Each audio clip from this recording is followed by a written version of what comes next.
Most people associate vampires with the well-known vampire from literature, Dracula.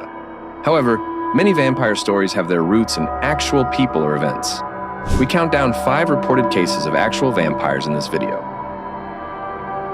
Europe was engulfed in a vampire frenzy in the 18th century. A common fear among them was that vampires would return from the afterlife to prey on them and their loved ones. A farmer named Peter passed away in the Serbian village of Kiseljova in 1725, but he didn't stay dead. Peter came back from the dead 3 days later, showing up in front of his son and requesting food. When Peter came back the following night, he asked for more food, but his son turned him down. Peter then departed. The son was discovered deceased the following morning, and 9 additional villager bodies were discovered a few days later. All of these villagers complained of extreme fatigue and seemed to have lost a lot of blood before they passed away. And if that wasn't suspicious enough, they all said they had dreams about Peter coming to them. The parish priest was quite concerned about these developments and wrote to the local magistrate, who then informed a nearby imperial soldier commander. Soon after getting the word, 2 officers and an executioner showed up, and they immediately began to exhume the bodies of all the deceased. The discovery made in Peter's burial took everyone by surprise. His mouth was dripping with blood, and his corpse was immaculate. Following the finding, Peter's chest was pierced with a stake.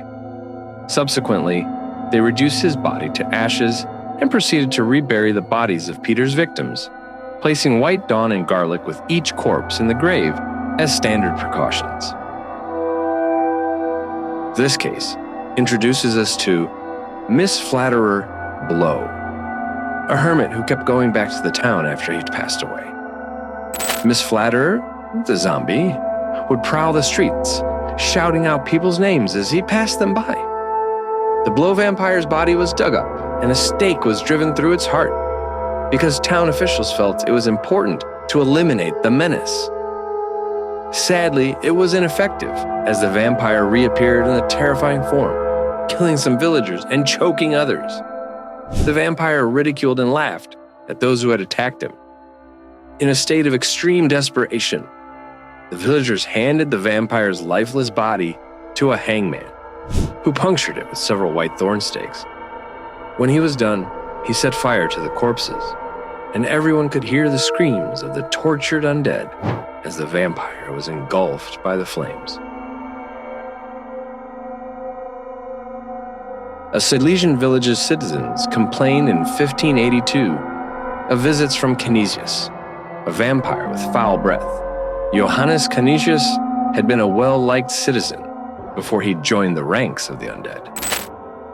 Cuntius suffered a fatal injury in February 1582 when one of his horses kicked him. Cuntius lingered for several days or dying, complaining of feeling as though he was on fire and seeing ghosts. And one witness claimed that a black cat had burst into the room and pounced upon his bed just before he passed away. Cuntius was interred at his local church's altar, in keeping with his municipal rank.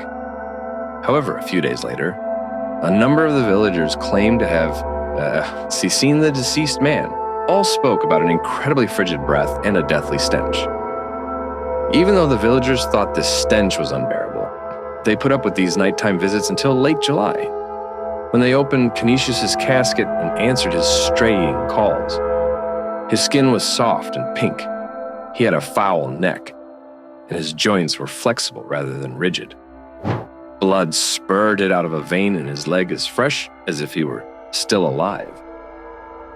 Following a brief trial, his body was burned, cut to pieces, and crushed to ashes after being placed on a bonfire.